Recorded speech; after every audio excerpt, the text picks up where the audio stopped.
Hello students, आज हम विज्ञान की वर्कशीट 35 के बारे में डिस्कस करेंगे, जिसमें आयोनिक यौगिक के भौतिक गुणधर्म के बारे में बताया गया है। अब लास्ट वर्कशीट में हमने पढ़ा था कि आयोनिक यौगिक किसे कहते हैं। आयन किसे कहते हैं? जो परमाणु इलेक्ट्रॉन देते हैं या इलेक्ट्रॉन लेते हैं, हम उन्हें आयन कहते हैं। जैसे जो परमाणु इलेक्ट्रॉन देते हैं, इलेक्ट्रॉन त्याग करते हैं, उन पर धनावेश प्लस का निशान होता है और उन्हें धनायन कहते हैं। हमारे धातु जो होते हैं वो धनायन होते हैं क्योंकि वो इलेक्ट्रॉन देते हैं। अब जो परमाणु इलेक्ट्रॉन लेते हैं उन पर ऋण आवेश होता है, माइनस का निशान होता है और उन्हें ऋणायन कहते हैं। और हमारे अधातु जो है वो ऋणायन होते हैं। अब धातु और अधातु दोनों ही उत्कृष्ट गैस जो होते हैं उसका अष्टक, बाहरिया जो कक्ष होता है उसमें अष्टक इलेक्ट्रॉन प्राप्त करने के लिए इलेक्ट्रॉन देना और इलेक्ट्रॉन लेना का कार्य करते हैं। ये उनकी मजबूरी है।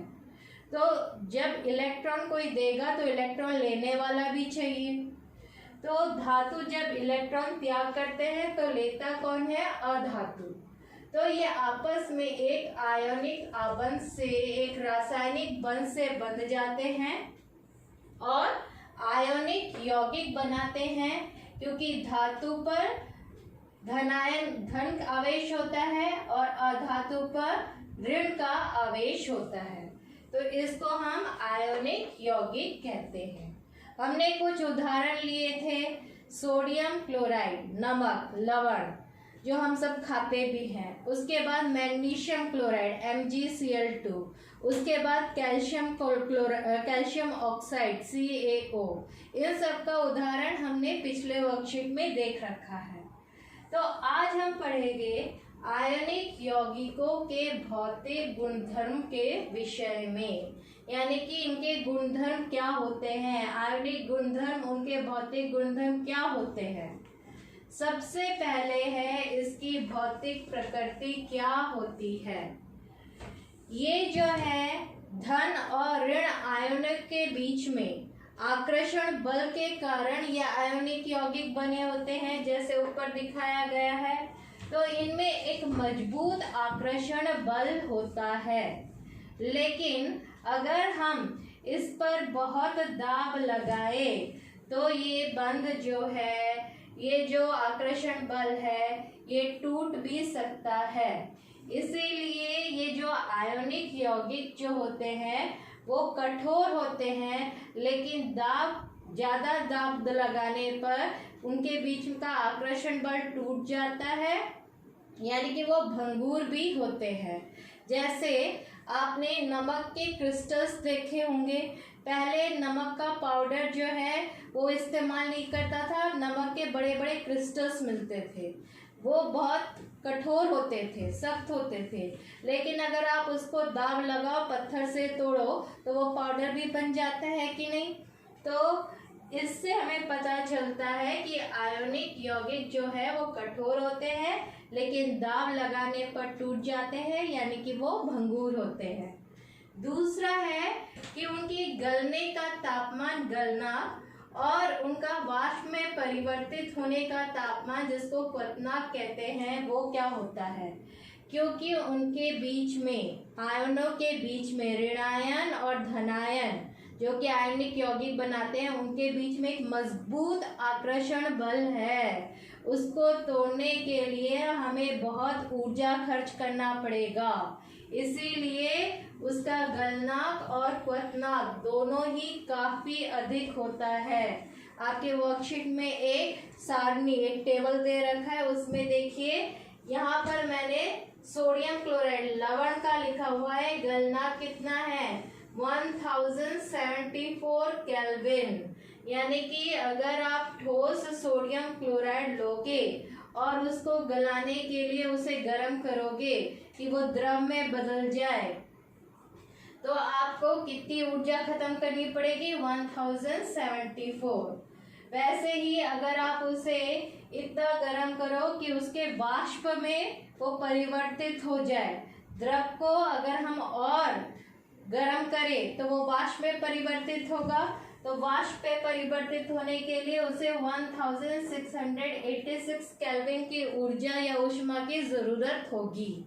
तो ये इसलिए है क्योंकि इन आयनों के बीच में जो आकर्षण बल होता है वो काफी मजबूत होता है। तीसरा है घुलनशीलता।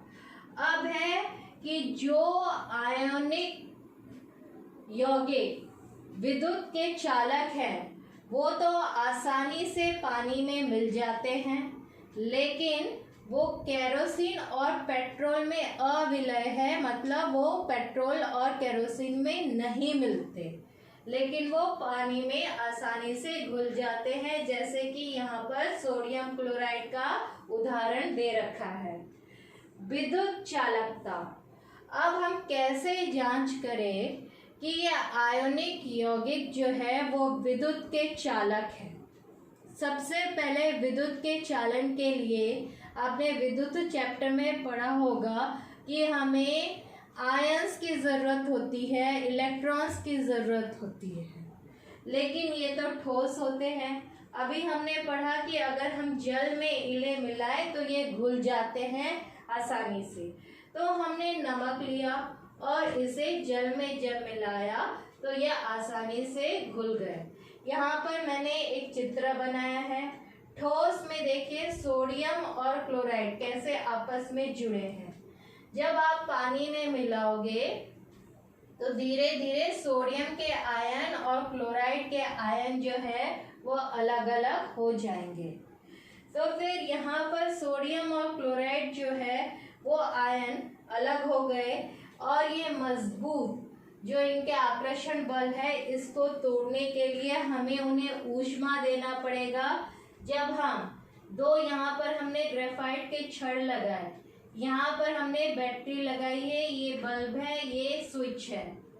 हमने स्विच ऑन किया तो विद्युत धारा पास हुई बैटरी से। जब ये पानी में जाता है तो वो काफ़ी ऊर्जा और ऊष्मा मिलता है इस NaCl के मजबूत आकर्षण बल को तोड़ने के लिए, और ये सोडियम और क्लोराइड आयन जो है वो अलग अलग हो जाता है।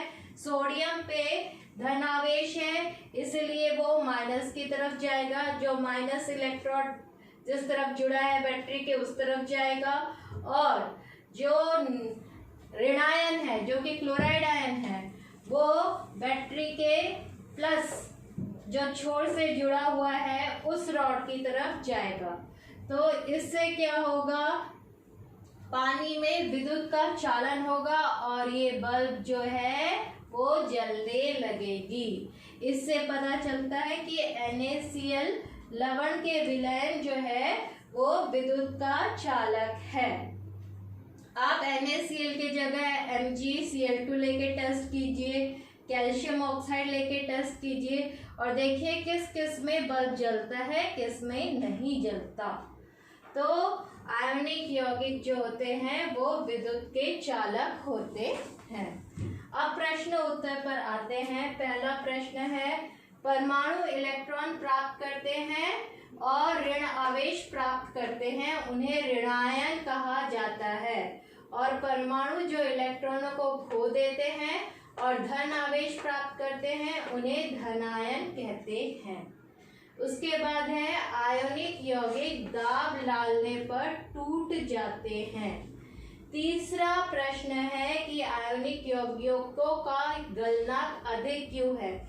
गलनांक के जगह वो क्वथनांक भी प्रश्न पूछ सकते थे या दोनों पूछ सकते थे, क्योंकि मजबूत अंतर आयनिक आकर्षण को तोड़ने के लिए ऊर्जा की पर्याप्त मात्रा आवश्यकता होती है, इसलिए उनका गलनांक अधिक होता है।